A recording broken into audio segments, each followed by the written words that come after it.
Hey, hello everyone. Good morning, good evening, good afternoon, dependent on where you are. This is Emily, and I'm a digital transformation consultant at Hyperbot Systems. I'm very pleased to have Ayo on the call with me. Ayo is a CFO at Kobo 360. But before we dive further in, Ayo, would you want to introduce yourself? Yes, thank you, Emily. My name is Ayo Fashina, like Emily said.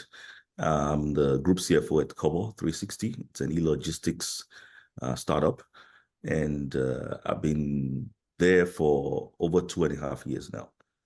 And before that, I was in various finance functions, from investments to investment banking to advisory. And prior to that, I was an engineer. Like me. Got it. Yes. Thank you so much, Ayo. So, the topic that we'd be discussing today is how can finance controllers become good CFOs?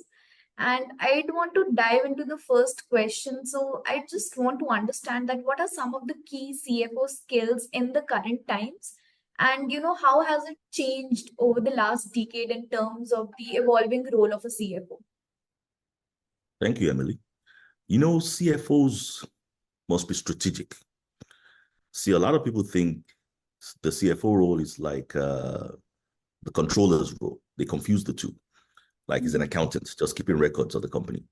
But nowadays, CFOs are strategic in their thinking. The CFOs are responsible for the overall financial strategy of the firm, which includes, but are not limited to, financial planning and analysis, treasury management, corporate finance, capital raising, investor relations. If they are in a merger or acquisition scenario, M&A advisory, and they are also the CEO's trusted advisor. They guide the CEO from a financial point of view and a strategic point of view for the operations, because the CFO role has a bird's eye view of everything that's going on in the business. And he has a bit more nitty gritty into the numbers and things that drive the business than the CEO, because the CEO is more uh, outward looking more than inward looking. And they need to understand what's going on inside in order to be able to manage the stakeholders outside. Now, the CFO's role is to make sure that the CEO, knows everything he needs to know to be able to deal with the outside issues. So that's how the CFO role is.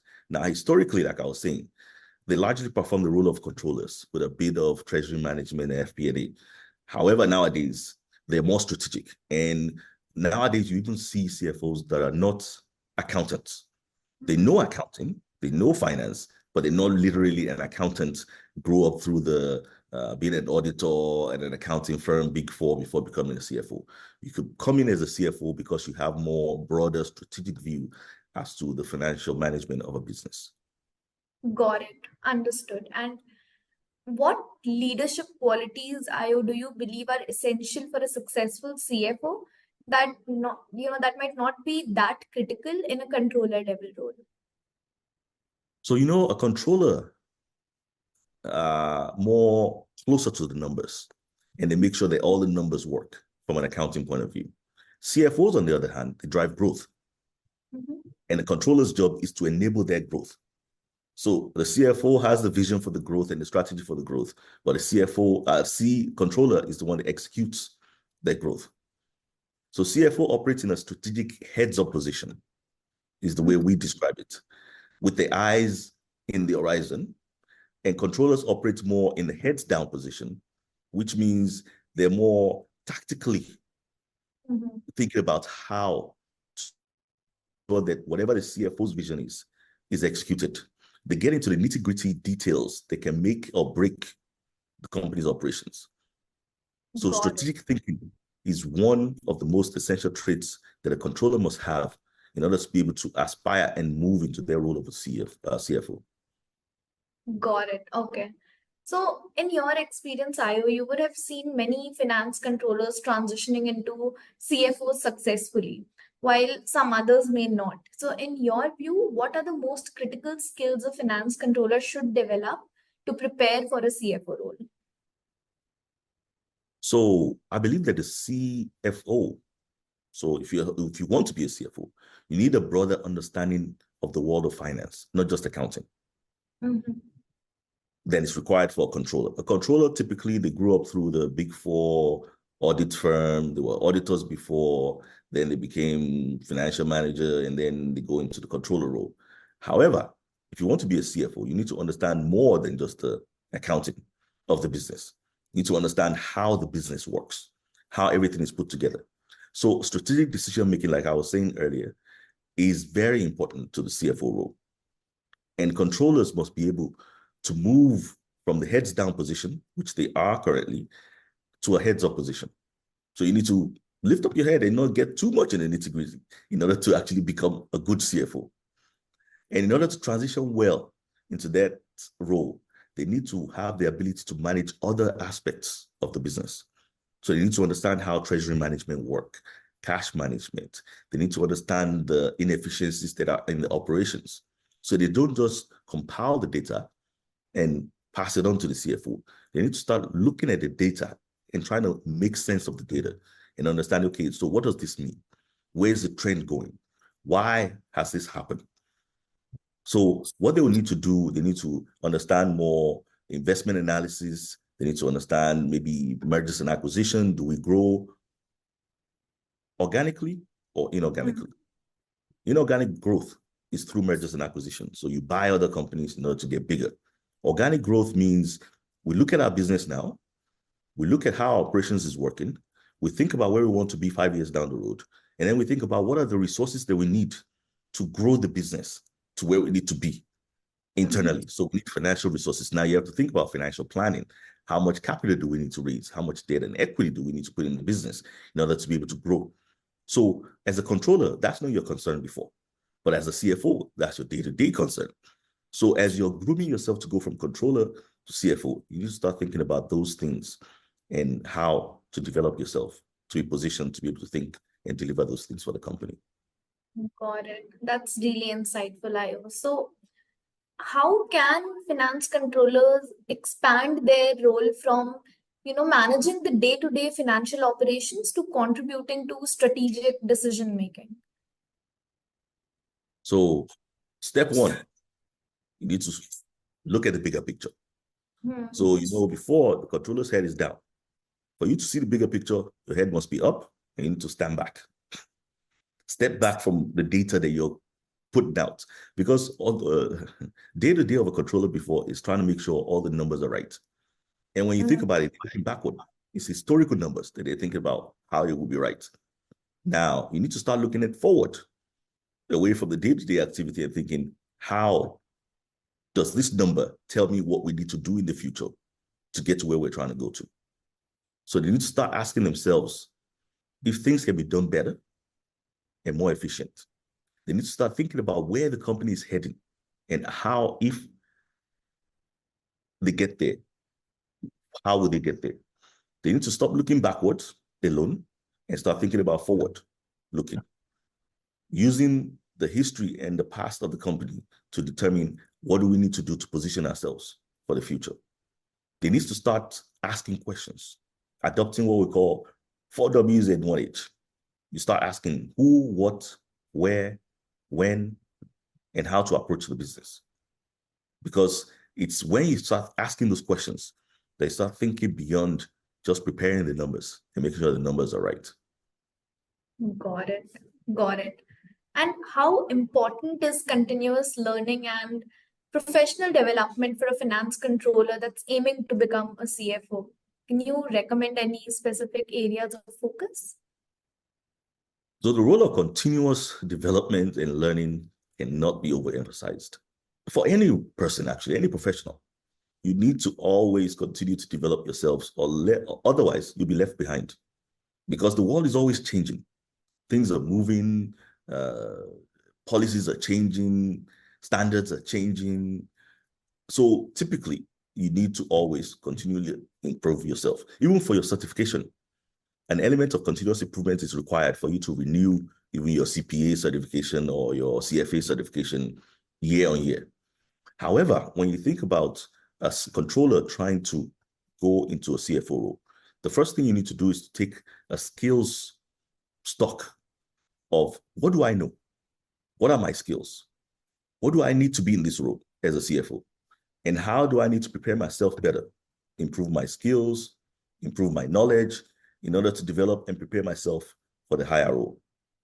So I would recommend for controllers to think about taking more finance and management skills as they develop themselves, because controllers are very good in accounting, but they may not be so good in finance, corporate finance. I was talking initially about treasury management, mergers and acquisition, negotiations. How do you think about the bigger picture, the management, operations management? Take time to even understand things from the point of view of what are the value drivers of the business and the competitive advantages that a company may have or may not have. So you need to start doing competitive benchmarking, look at the sector to understand what's going on. Got it. So continuous learning is imperative indeed. How important is it for aspiring CFOs to have deep knowledge and understanding of their specific industry, vertical, or sector? So CFOs take a heads-up posture. So they scan the market, economic forecasts, competitive landscape, opportunities, threats, strengths and weaknesses of the business. They also identify areas of inefficiencies and make recommendations on how to develop action plans in order to make sure that you improve those inefficiencies. Now, that's part of what the controller will need to do to start aspiring to that. You need to know, when we say bigger picture, that's what bigger picture means. You need to go from the macro to the micro. So you look from the outside sector, what industry do we operate in? What subsector of the industry do we operate in? Where is our own niche inside a subsector? How do we compare? What are the inefficiencies? You need to understand all that in order to be able to give recommendations for how to grow the business in the future. So they need to think about this industry that we're in. Is it possible to maybe even move into another industry? Is there a complementary thing that we can do as a business to grow our business? Do we have too much competition here where we're operating now? Is there an adjacent things that we can transfer our skills to in order to be able to actually grow the business faster with less competition? So all those things are what controllers need to start thinking about from an industry point of view to a sector point of view in order to develop strategic plans on how to grow the business. Because ultimately, the difference between the two roles is one does the work and the other one thinks about how do we grow this business for the future. Got it. Got it. So, with the increasing role of technology in finance, IO, what technical skills or knowledge should finance controllers acquire in pursuit of a CFO role? So, typically, financial controllers, they have the ERP skills. They can use the accounting softwares because that's what they use day to report. Now, controllers must also develop its financial modeling skills because just looking backwards is one thing, but now you need to start looking forward. And you don't necessarily do the forecasting as a CFO, but you must be able to test and assess the sensibility of the forecast and the financial forecast. And the first step is, if you don't know how to do it, how would you be able to check it and test it? They also need to understand and become more data savvy. So they need to pick up data analysis skills, because as you become a CFO, more data is thrown at you than as a controller. A controller, the data is thrown at you is for you to organize it into a reporting, to report, so financial reports. But as a CFO, the data that's thrown at you are data you need to analyze and make informed decision about the future and where the company should head. So those skills are important. Your finance skills, you need to hone it. Your management skills, you need to hone it. But then data analysis is also something that the controller needs to hone. Because for the controller to analyze various data and make an informed decision, they need to use their analysis. And by using that, it frees up time for them to actually be able to think about the bigger picture that I was talking about before. So financial analysis, like I was saying, is important from the standpoint of being able to audit the model, to sense check the assumptions in the company's forecast and plans. And then technology, as I was saying, could also be adopted by the controller in order to optimize the accounting functions, in order to free up time to be able to think strategically. Understood. Okay. So, Ayo, how does building a professional network impact the finance controller's path to becoming a CFO? I think professional networks are very, very important for one's career growth generally, because the network is what feeds you with things you may not know. If you just sit in your company and you don't know what's going on at other companies or what others are doing, then you may be left behind, like I was saying before. So the network is sound as a sounding board for you. It could be used to obtain new ideas that can be implemented at your company. It could give you a lead into the next role of the CFO, because at your current job, you may not be able to move from controller to CFO because your CFO is not going anywhere. So for you to become a CFO, you need to understand where are other open positions. And most people get jobs from referrals than from online or job postings and the likes. The According to research, people actually get hired more from word of mouth referrals than when you actually go and look online to look for a job. So if you have a professional network, you'll be able to meet with other controllers, even other CFOs. You can get guidance as to what's going on, and you can discuss all the current trends. You can undertake surveys that gives you insight as to what others are doing, because those networks usually have survey reports, results available to the people that are in those network, and it will help for your career development ultimately.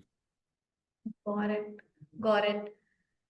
So, how can finance controllers balance their responsibility in financial reporting with the need to, engage in strategic planning as well? So the key to that is to find ways to make yourself more efficient. So the best way to balance their responsibility of financial reporting is to adopt tools that can make the reporting more efficient and accurate, thereby freeing up the time for you to develop yourself and to develop the strategic side of things that you're trying to grow into.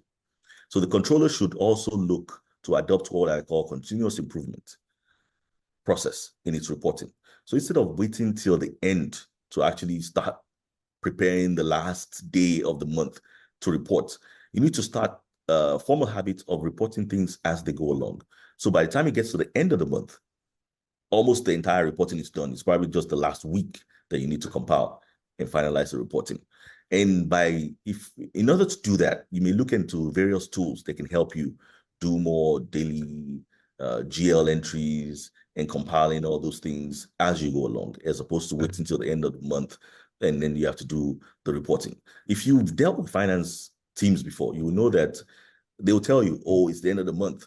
Give us a week before we can deal with whatever we're discussing with you, because we have month-end activities that are ongoing. Why does it have to be month-end activities? These things have happened all through the month. Make sure you've done it all through the month. So by the time it gets to the month end, you can close it out within the first day after the month end. And then you can move on to the bigger things of strategic thinking and planning. Got it. So, being more proactive is the key. That's key. Got it. So, do you think there is a need for mentorship or coaching during this transition from the controller to CFO? And how important is mentorship really in this journey? So a mentor or coach may be needed, but it's not required. However, the need for a coach is based on one's evaluation of your own readiness. So, I was talking about before, you take a skills matrix, you understand what skills do I have, what knowledge do I have, do I even know what this new role entails? If you don't, then you may need some additional coaching. Now, coaching is different from mentoring. Coaching is more trying to prepare you in a methodical way for something. So like you're coaching a football team, a basketball team. This is how you do it. You already know how to do it, but then they teach you how the nuances of how to make that thing work. Mentoring, on the other hand, is having someone that you can sound things off, somebody that you could talk to, somebody that can guide you, more informal process as opposed to a formal process. So I think mentoring is usually very useful for most people, because what you get from your mentor is the benefit of experience of their mentor. Maybe the mentor is already a CFO for years, seasoned CFO, so they can guide you as to what you need to think about, how you need to look at these things, and how you need to position yourself to be a CFO ultimately. So that's advisable for a controller because it can enlighten the controller on things that may not be obvious to him if you're just reading up on what are the things that CFOs do, what are the roles. Because reading up on things is one thing, and actually being able to actualize and put it in practice is another. And that's where the mentor comes in. Got it. Completely agree on that. And Mhm. how international experience for a finance controller that's aspiring to become a CFO, in your opinion? So international experience is typically viewed as valuable because they think you have a different perspective. Most organizations, they look at somebody with international experience and they rank that person higher than somebody that only have local experience because of that exposure. However, it may not be as important for a company that's only focused locally and they don't have a plan to actually grow internationally. So they may not look at it as a big plus. But for a company that's thinking and aspiring to actually be a global company, then international experience is very key.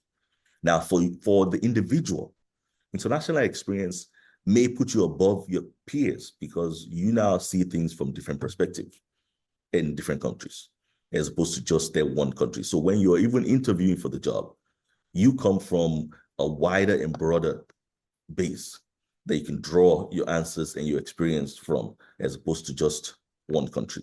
Now, when you think about finance and accounting, it's pretty standard across different countries because we even use a standardized reporting template, IFRS, International Financial Reporting.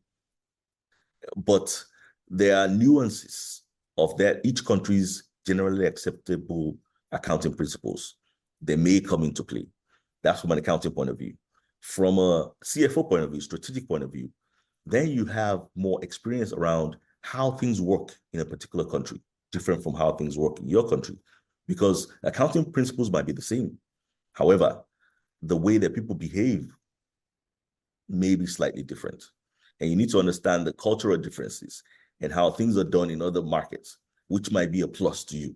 And broader perspective is always good for the CFO role because CFO role is a broader strategic role, and having a broader perspective will be advantageous to you. Got it. Got it. So, Ayo, what is your advice for the finance controllers in order for them to enhance their collaboration with the other departments to provide more of a strategic value? So I believe controllers need to get out of the bubble of just being in the accounting and finance world and get out to meet other managers in other areas of the company to understand what they do, how they do their role, how does their role fit into the overall company strategy and the structure. Because by understanding these roles of all the other departments and what are their pain points, that would start you to think about how to resolve those issues that they may be facing and how to better optimize those departments in order to grow the company. So you understanding the pain points would make you start thinking strategically on how do we resolve this for the overall organization, as opposed to just from a finance point of view. You get to understand how do we execute things. We don't just push stuff from a financial point of view, but you understand how it impacts the different departments. The controller will be able to understand the strategic importance of the various departments and better prepare himself ultimately for strategic planning and guidance for the future growth of the company. And once people see that you actually understand what goes on in other departments and you're thinking about that as you're making your decisions from your finance point of view, then people start thinking, okay, this might be a good candidate for CFO ultimately. Got it. Also, Ayo, can you discuss the importance of risk management in the CFO role and how controllers can prepare for these responsibilities? Risk management is part of controllers, CFO's job, actually. It's not that they are responsible for risk management itself, but they are responsible ultimately for the risk of the business. Mm-hmm. So typically you have uh, internal controllers, internal auditors, compliance officers, and different people that look at risks in the organization. But they all tend to either direct or dotted line reports into the CFO function, because the CFO ultimately is responsible for their risk management, because risk and reward are something that the CFO is always balancing.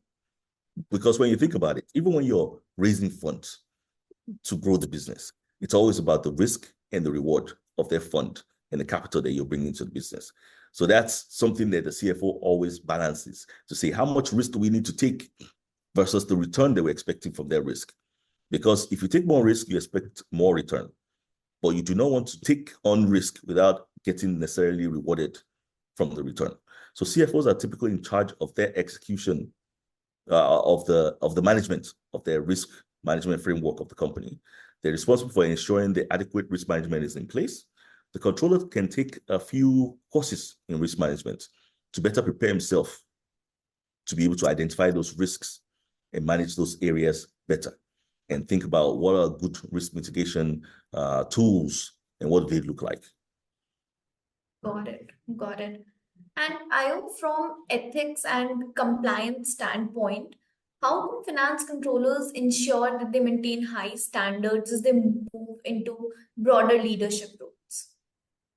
So ethics and compliance is the backbone of a finance and accounting function. It can even make you lose your license if you're not ethical. In compliance, you must follow proper compliance in order to report accurately in the right way. So it's ingrained in the controller's blood from day one anyway. So it doesn't have to necessarily need to think about what more additional ethical standards or compliance standard do I need to maintain in order to be a CFO. As a controller, you're already maintaining the highest level of compliance and ethics. Otherwise, you would not be a CFO controller. You would have been removed a while back. So ethics and compliance are always important to the finance function. And you are as good as your compliance and ethical level. If you do not have good compliance, you will lose your job. If you don't have the right ethics in place, it's a problem and you'll be removed from your job. So you must be able to ensure that the stakeholders that you're presenting to trust what you're saying. And this stems from being ethical and compliant to all the guidelines that are given to you. Because think about it, there are various guidelines that controllers have to adhere to. You have to adhere to accounting standards. You have to adhere to whatever compliance rules are inside the company, the internal ones that people need to follow. And they are, so to speak, like a gatekeeper of those compliance. So the compliance team is actually part of the finance function, because finance and compliance go hand in hand. Because if you do not comply and do things a certain way, then it makes it difficult for us to be able to report accurately, because you're not sure about the standard and how things are put together. And from an ethical point of view, ethics is generally a good thing to have, because if you're not ethical, then people cannot trust you. And if people cannot trust you, then they can't trust your output. So I would say it's very important. They currently manage the internal control, because if things are not controlled properly, then it becomes a problem when you're trying to report, like I was saying. So they monitor, they implement, they control, and financial controllers are responsible for their mitigation of the occurrence of all those accounting errors and irregularities. Because when you think about it, controller do your job, then you have internal control that checks it. You have internal audit, they audit what you've done. And then we have external auditors. They audit your books maybe once or twice a year. They also checks again. So from a controller's point of view, they have a lot of people looking behind over their shoulders to check what they're doing. So they must make sure that things are done the right way the first time around. Got it. Got it. And just to wrap things up, just one last question. What is the one piece of advice you'd give to finance controllers who are aspiring to become CFOs? Like the one, magical piece of advice. The biggest advice I'll give the controller is, do not get lost in the trenches, because your head is down. If you don't come up for air, you might get lost in there. So I would say come up for air every now and then, to ensure that you're aware of the strategic imperatives of the business, not just looking backwards. Remember that those who know how will always have a job. However, those who know why will always be their boss. Because just knowing how to do something is not enough. It's the people that know why you're doing what you're doing that are the boss in the big office. And if you aspire to be up there, then you need to know why. And knowing why means come up for air. Don't get lost in the trenches. That would be That's my.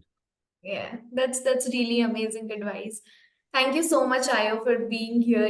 Discussing the journey of a controller aspiring to become a CFO was really insightful, and I really enjoyed conversing with you today. Thank you. It was my pleasure. Thank you, Emily.